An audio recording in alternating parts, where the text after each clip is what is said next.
ಅಧಿಕಾರಿಗಳ ಜೊತೆ ಸಭೆ ನಡೆಸ್ತಾರೆ ಅಂತ ಮಂಗಳೂರಿನಲ್ಲಿ ಪರಿಸ್ಥಿತಿ ಹೇಗಿದೆ ಏನೆಲ್ಲ ಅಪ್ಡೇಟ್ ಇದೆ?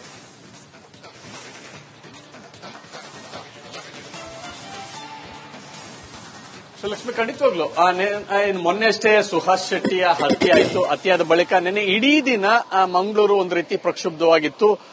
144 ಸೆಕ್ಷನ್ ಜಾರಿ ಮಾಡಿದ್ರು ಕೂಡ ಇಲ್ಲಿ ಸಾರ್ವಜನಿಕವಾಗಿ ಜನರ ಒಂದಷ್ಟು ಓಡಾಟಗಳು ಕಡಿಮೆ ಇತ್ತು.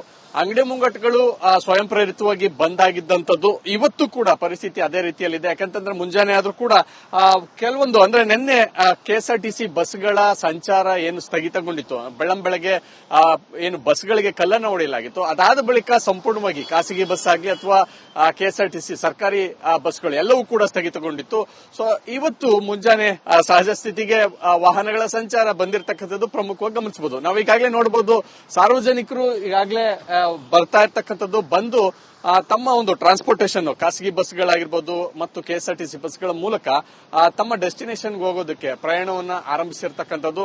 ಬಸ್ಗಳು ಕೂಡ ಸಂಚಾರವನ್ನ ಆರಂಭಿಸಿದವೆ. ಬಸ್ಗಳು ಬಂದು ಈಗಾಗಲೇ ಬಸ್ ನಿಲ್ದಾಣಗಳಲ್ಲಿ ಬಂದು ನಿಂತು ಪ್ರಯಾಣಿಕರಿಗೆ ಸೇವೆಯನ್ನು ಕೂಡ ಕೊಡ್ಲಿಕ್ಕೆ ಆರಂಭವಾಗಿರ್ತಕ್ಕಂಥದ್ದು. ಸೊ ಹೀಗಾಗಿ ಸಹಜ ಸ್ಥಿತಿಯತ್ತ ಬರ್ತಾ ಇದೆ. ಸೊ ಆದ್ರೆ ಇವತ್ತು ಪ್ರಮುಖವಾಗಿ ಗೃಹ ಸಚಿವ ಪರಮೇಶ್ವರ್ ಅವರು ಬರ್ತಾ ಇದ್ದಾರೆ, ಬಂದು ಸಭೆಯನ್ನು ಮಾಡ್ತಾ ಇರ್ತಕ್ಕಂಥದ್ದು. ಇಲ್ಲಿ ಒಂದು ರೀತಿ ಕಾನೂನು ಸುವ್ಯವಸ್ಥೆಗೆ ಒಂದು ರೀತಿ ಪುಷ್ಟಿಯನ್ನ ಕೊಟ್ಟಂತೆ ಆಗ್ತಾ ಇರ್ತಕ್ಕಂಥದ್ದು. ಮತ್ತೆ ಈ ರೀತಿಯಾದಂತಹ ಘಟನೆಗಳು ಆಗಬಾರದು ಅಂತಕ್ಕಂಥ ನಿಟ್ಟಿನಲ್ಲಿ ಒಂದಷ್ಟು ಮುಂಜಾಗ್ರತಾ ಕ್ರಮವನ್ನ ಸರ್ಕಾರ ಎಚ್ಚೆತ್ತುಕೊಂಡಿರ್ತಕ್ಕಂಥದ್ದು. ಸೊ ಮತ್ತೆ ಯಾಕಂದ್ರೆ ಮಂಗಳೂರು ಅಂತಂದ್ರೆ ಒಂದು ಕೊಲೆ ಆದ್ರೆ ಅದಕ್ಕೆ ಕೌಂಟರ್ ಆಗಿ ಮತ್ತೊಂದು ಕೊಲೆ ಆಗ್ತಕ್ಕಂಥದ್ದು. ಒಂದು ವೇಳೆ ಆ ರೀತಿ ಆಗದೆ ಹೋದ್ರೆ ಒಂದು ದೊಡ್ಡ ಮಟ್ಟದಲ್ಲಿ ಗಲಭೆಗೂ ಕೂಡ ಕಾರಣವಾಗುತ್ತೆ. ಸೊ ಇದರಿಂದ ಪೊಲೀಸರು 144 ಸೆಕ್ಷನ್ ಮತ್ತು ಗುಂಡಿನ ದಾಳಿಯನ್ನು ಮಾಡಿದಂತದ್ದು ಕೂಡ ಗೊತ್ತು. ಸೊ ಹೀಗಾಗಿ ಈ ರೀತಿಯಾದಂತಹ ಘಟನೆಗಳು ಮತ್ತೆ ಮರುಕಳಿಸಬಾರದು ಅಂತಕ್ಕಂಥ ಮುನ್ನೆಚ್ಚರಿಕೆ ಕ್ರಮವಾಗಿ ಈಗ ಪರಮೇಶ್ವರ್ ಅವರು ಇವತ್ತು ಸಭೆಯನ್ನು ಕೂಡ ಮಾಡಲಿದ್ದಾರೆ. ಸಭೆಯಲ್ಲಿ ಪ್ರಮುಖವಾಗಿ ಎಲ್ಲ ಪೊಲೀಸ್ ಅಧಿಕಾರಿಗಳ ಜೊತೆಲಿ ಒಂದಷ್ಟು ಮುನ್ನೆಚ್ಚರಿಕೆ ಅಧಿಕಾರಿಗಳ ಜೊತೆ ಸಭೆ ನಡೆಸ್ತಾರೆ ಅಂತ ಮಂಗಳೂರಿನಲ್ಲಿ ಪರಿಸ್ಥಿತಿ ಹೇಗಿದೆ ಏನೆಲ್ಲ ಅಪ್ಡೇಟ್ ಇದೆ?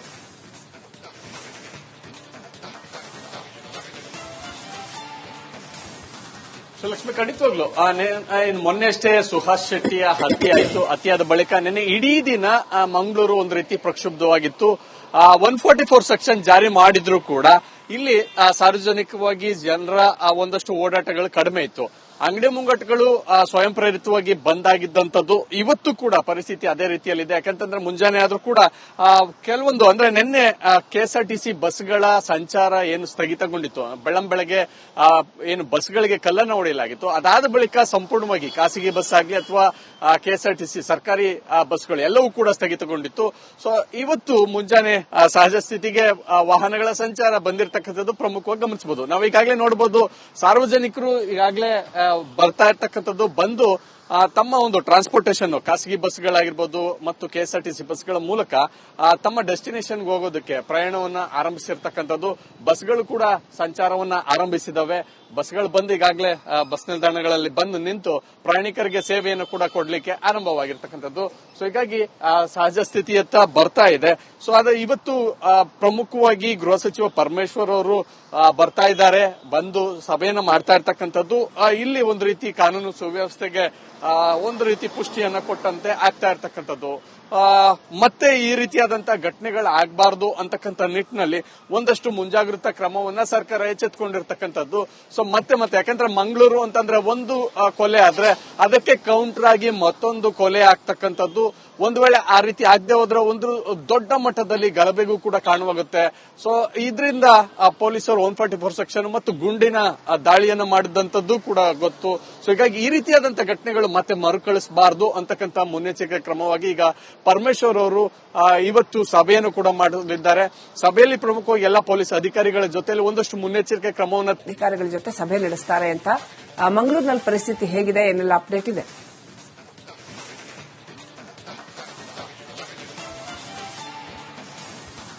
ಲಕ್ಷ್ಮಿ, ಖಂಡಿತವಾಗ್ಲು ಮೊನ್ನೆ ಅಷ್ಟೇ ಸುಹಾಸ್ ಶೆಟ್ಟಿಯ ಹತ್ಯೆ ಆಯಿತು. ಹತ್ಯೆಯಾದ ಬಳಿಕ ನಿನ್ನೆ ಇಡೀ ದಿನ ಮಂಗಳೂರು ಒಂದು ರೀತಿ ಪ್ರಕ್ಷುಬ್ಧವಾಗಿತ್ತು. 144 ಸೆಕ್ಷನ್ ಜಾರಿ ಮಾಡಿದ್ರು ಕೂಡ ಇಲ್ಲಿ ಸಾರ್ವಜನಿಕವಾಗಿ ಜನರ ಒಂದಷ್ಟು ಓಡಾಟಗಳು ಕಡಿಮೆ ಇತ್ತು. ಅಂಗಡಿ ಮುಂಗಟ್ಟುಗಳು ಸ್ವಯಂ ಪ್ರೇರಿತವಾಗಿ ಬಂದ್ ಆಗಿದ್ದಂಥದ್ದು ಇವತ್ತು ಕೂಡ ಪರಿಸ್ಥಿತಿ ಅದೇ ರೀತಿಯಲ್ಲಿದೆ. ಯಾಕಂತಂದ್ರೆ ಮುಂಜಾನೆ ಆದ್ರೂ ಕೂಡ ಕೆಲವೊಂದು ಅಂದ್ರೆ ನಿನ್ನೆ ಕೆಎಸ್ಆರ್ಟಿಸಿ ಬಸ್ಗಳ ಸಂಚಾರ ಏನು ಸ್ಥಗಿತಗೊಂಡಿತ್ತು, ಬೆಳಗ್ಗೆ ಏನು ಬಸ್ಗಳಿಗೆ ಕಲ್ಲನ್ನು ಹೊಡೆಯಲಾಗಿತ್ತು, ಅದಾದ ಬಳಿಕ ಸಂಪೂರ್ಣವಾಗಿ ಖಾಸಗಿ ಬಸ್ ಆಗಲಿ ಅಥವಾ ಕೆಎಸ್ಆರ್ಟಿಸಿ ಸರ್ಕಾರಿ ಬಸ್ಗಳು ಎಲ್ಲವೂ ಕೂಡ ಸ್ಥಗಿತಗೊಂಡಿತ್ತು. ಸೊ ಇವತ್ತು ಮುಂಜಾನೆ ಸಹಜ ಸ್ಥಿತಿಗೆ ವಾಹನಗಳ ಸಂಚಾರ ಬಂದಿರತಕ್ಕಂಥದ್ದು ಪ್ರಮುಖವಾಗಿ ಗಮನಿಸಬಹುದು. ನಾವು ಈಗಾಗಲೇ ನೋಡಬಹುದು, ಸಾರ್ವಜನಿಕರು ಈಗಾಗಲೇ ಬರ್ತಾ ಇರ್ತಕ್ಕಂಥದ್ದು ಬಂದು ತಮ್ಮ ಒಂದು ಟ್ರಾನ್ಸ್ಪೋರ್ಟೇಷನ್ ಖಾಸಗಿ ಬಸ್ಗಳಾಗಿರ್ಬೋದು ಮತ್ತು ಕೆಎಸ್ಆರ್ಟಿಸಿ ಬಸ್ಗಳ ಮೂಲಕ ತಮ್ಮ ಡೆಸ್ಟಿನೇಷನ್ಗೆ ಹೋಗೋದಕ್ಕೆ ಪ್ರಯಾಣವನ್ನ ಆರಂಭಿಸಿರ್ತಕ್ಕಂಥದ್ದು. ಬಸ್ಗಳು ಕೂಡ ಸಂಚಾರವನ್ನ ಆರಂಭಿಸಿದವೆ. ಬಸ್ಗಳು ಬಂದು ಈಗಾಗಲೇ ಬಸ್ ನಿಲ್ದಾಣಗಳಲ್ಲಿ ಬಂದು ನಿಂತು ಪ್ರಯಾಣಿಕರಿಗೆ ಸೇವೆಯನ್ನು ಕೂಡ ಕೊಡ್ಲಿಕ್ಕೆ ಆರಂಭವಾಗಿರ್ತಕ್ಕಂಥದ್ದು. ಸೊ ಹೀಗಾಗಿ ಸಹಜ ಸ್ಥಿತಿಯತ್ತ ಬರ್ತಾ ಇದೆ. ಸೊ ಆದ್ರೆ ಇವತ್ತು ಪ್ರಮುಖವಾಗಿ ಗೃಹ ಸಚಿವ ಪರಮೇಶ್ವರ್ ಅವರು ಬರ್ತಾ ಇದ್ದಾರೆ, ಬಂದು ಸಭೆಯನ್ನು ಮಾಡ್ತಾ ಇರ್ತಕ್ಕಂಥದ್ದು. ಇಲ್ಲಿ ಒಂದು ರೀತಿ ಕಾನೂನು ಸುವ್ಯವಸ್ಥೆಗೆ ಒಂದು ರೀತಿ ಪುಷ್ಟಿಯನ್ನ ಕೊಟ್ಟಂತೆ ಆಗ್ತಾ ಇರ್ತಕ್ಕಂಥದ್ದು. ಮತ್ತೆ ಈ ರೀತಿಯಾದಂತಹ ಘಟನೆಗಳು ಆಗಬಾರದು ಅಂತಕ್ಕಂಥ ನಿಟ್ಟಿನಲ್ಲಿ ಒಂದಷ್ಟು ಮುಂಜಾಗ್ರತಾ ಕ್ರಮವನ್ನ ಸರ್ಕಾರ ಎಚ್ಚೆತ್ತುಕೊಂಡಿರ್ತಕ್ಕಂಥದ್ದು. ಸೊ ಮತ್ತೆ ಯಾಕಂದ್ರೆ ಮಂಗಳೂರು ಅಂತಂದ್ರೆ ಒಂದು ಕೊಲೆ ಆದ್ರೆ ಅದಕ್ಕೆ ಕೌಂಟರ್ ಆಗಿ ಮತ್ತೊಂದು ಕೊಲೆ ಆಗ್ತಕ್ಕಂಥದ್ದು. ಒಂದು ವೇಳೆ ಆ ರೀತಿ ಆಗದೆ ಹೋದ್ರೆ ಒಂದು ದೊಡ್ಡ ಮಟ್ಟದಲ್ಲಿ ಗಲಭೆಗೂ ಕೂಡ ಕಾರಣವಾಗುತ್ತೆ. ಸೊ ಇದರಿಂದ ಪೊಲೀಸರು 144 ಸೆಕ್ಷನ್ ಮತ್ತು ಗುಂಡಿನ ದಾಳಿಯನ್ನು ಮಾಡಿದಂತದ್ದು ಕೂಡ ಗೊತ್ತು. ಸೊ ಹೀಗಾಗಿ ಈ ರೀತಿಯಾದಂತಹ ಘಟನೆಗಳು ಮತ್ತೆ ಮರುಕಳಿಸಬಾರದು ಅಂತಕ್ಕಂಥ ಮುನ್ನೆಚ್ಚರಿಕೆ ಕ್ರಮವಾಗಿ ಈಗ ಪರಮೇಶ್ವರ್ ಅವರು ಇವತ್ತು ಸಭೆಯನ್ನು ಕೂಡ ಮಾಡಲಿದ್ದಾರೆ. ಸಭೆಯಲ್ಲಿ ಪ್ರಮುಖವಾಗಿ ಎಲ್ಲ ಪೊಲೀಸ್ ಅಧಿಕಾರಿಗಳ ಜೊತೆಲಿ ಒಂದಷ್ಟು ಮುನ್ನೆಚ್ಚರಿಕೆ ಕ್ರಮವನ್ನು ಅಧಿಕಾರಿಗಳ ಜೊತೆ ಸಭೆ ನಡೆಸ್ತಾರೆ ಅಂತ. ಮಂಗಳೂರಿನಲ್ಲಿ ಪರಿಸ್ಥಿತಿ ಹೇಗಿದೆ, ಏನೆಲ್ಲ ಅಪ್ಡೇಟ್ ಇದೆ?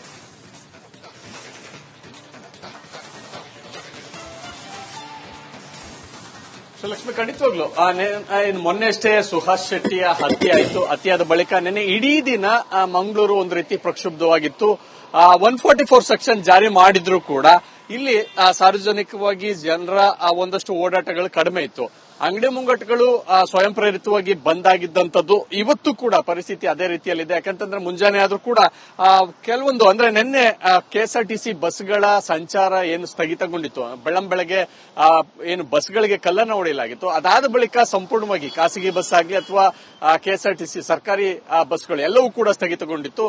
ಸೊ ಇವತ್ತು ಮುಂಜಾನೆ ಸಹಜ ಸ್ಥಿತಿಗೆ ವಾಹನಗಳ ಸಂಚಾರ ಬಂದಿರತಕ್ಕಂಥದ್ದು ಪ್ರಮುಖವಾಗಿ ಗಮನಿಸಬಹುದು. ನಾವು ಈಗಾಗಲೇ ನೋಡಬಹುದು, ಸಾರ್ವಜನಿಕರು ಈಗಾಗಲೇ ಬರ್ತಾ ಇರ್ತಕ್ಕಂಥದ್ದು ಬಂದು ತಮ್ಮ ಒಂದು ಟ್ರಾನ್ಸ್ಪೋರ್ಟೇಷನ್ ಖಾಸಗಿ ಬಸ್ಗಳಾಗಿರ್ಬೋದು ಮತ್ತು ಕೆಎಸ್ಆರ್ಟಿಸಿ ಬಸ್ಗಳ ಮೂಲಕ ತಮ್ಮ ಡೆಸ್ಟಿನೇಷನ್ಗೆ ಹೋಗೋದಕ್ಕೆ ಪ್ರಯಾಣವನ್ನ ಆರಂಭಿಸಿರ್ತಕ್ಕಂಥದ್ದು. ಬಸ್ಗಳು ಕೂಡ ಸಂಚಾರವನ್ನ ಆರಂಭಿಸಿದವೆ. ಬಸ್ಗಳು ಬಂದು ಈಗಾಗಲೇ ಬಸ್ ನಿಲ್ದಾಣಗಳಲ್ಲಿ ಬಂದು ನಿಂತು ಪ್ರಯಾಣಿಕರಿಗೆ ಸೇವೆಯನ್ನು ಕೂಡ ಕೊಡ್ಲಿಕ್ಕೆ ಆರಂಭವಾಗಿರ್ತಕ್ಕಂಥದ್ದು. ಸೊ ಹೀಗಾಗಿ ಸಹಜ ಸ್ಥಿತಿಯತ್ತ ಬರ್ತಾ ಇದೆ. ಸೊ ಆದ್ರೆ ಇವತ್ತು ಪ್ರಮುಖವಾಗಿ ಗೃಹ ಸಚಿವ ಪರಮೇಶ್ವರ್ ಅವರು ಬರ್ತಾ ಇದ್ದಾರೆ, ಬಂದು ಸಭೆಯನ್ನು ಮಾಡ್ತಾ ಇರ್ತಕ್ಕಂಥದ್ದು. ಇಲ್ಲಿ ಒಂದು ರೀತಿ ಕಾನೂನು ಸುವ್ಯವಸ್ಥೆಗೆ ಒಂದು ರೀತಿ ಪುಷ್ಟಿಯನ್ನ ಕೊಟ್ಟಂತೆ ಆಗ್ತಾ ಇರ್ತಕ್ಕಂಥದ್ದು. ಮತ್ತೆ ಈ ರೀತಿಯಾದಂತಹ ಘಟನೆಗಳು ಆಗಬಾರದು ಅಂತಕ್ಕಂಥ ನಿಟ್ಟಿನಲ್ಲಿ ಒಂದಷ್ಟು ಮುಂಜಾಗ್ರತಾ ಕ್ರಮವನ್ನ ಸರ್ಕಾರ ಎಚ್ಚೆತ್ತುಕೊಂಡಿರ್ತಕ್ಕಂಥದ್ದು. ಸೊ ಮತ್ತೆ ಯಾಕಂದ್ರೆ ಮಂಗಳೂರು ಅಂತಂದ್ರೆ ಒಂದು ಕೊಲೆ ಆದ್ರೆ ಅದಕ್ಕೆ ಕೌಂಟರ್ ಆಗಿ ಮತ್ತೊಂದು ಕೊಲೆ ಆಗ್ತಕ್ಕಂಥದ್ದು. ಒಂದು ವೇಳೆ ಆ ರೀತಿ ಆಗದೆ ಹೋದ್ರೆ ಒಂದು ದೊಡ್ಡ ಮಟ್ಟದಲ್ಲಿ ಗಲಭೆಗೂ ಕೂಡ ಕಾರಣವಾಗುತ್ತೆ. ಸೊ ಇದರಿಂದ ಪೊಲೀಸರು 144 ಸೆಕ್ಷನ್ ಮತ್ತು ಗುಂಡಿನ ದಾಳಿಯನ್ನು ಮಾಡಿದಂತದ್ದು ಕೂಡ ಗೊತ್ತು. ಸೊ ಹೀಗಾಗಿ ಈ ರೀತಿಯಾದಂತಹ ಘಟನೆಗಳು ಮತ್ತೆ ಮರುಕಳಿಸಬಾರದು ಅಂತಕ್ಕಂಥ ಮುನ್ನೆಚ್ಚರಿಕೆ ಕ್ರಮವಾಗಿ ಈಗ ಪರಮೇಶ್ವರ್ ಅವರು ಇವತ್ತು ಸಭೆಯನ್ನು ಕೂಡ ಮಾಡಲಿದ್ದಾರೆ. ಸಭೆಯಲ್ಲಿ ಪ್ರಮುಖವಾಗಿ ಎಲ್ಲ ಪೊಲೀಸ್ ಅಧಿಕಾರಿಗಳ ಜೊತೆಲಿ ಒಂದಷ್ಟು ಮುನ್ನೆಚ್ಚರಿಕೆ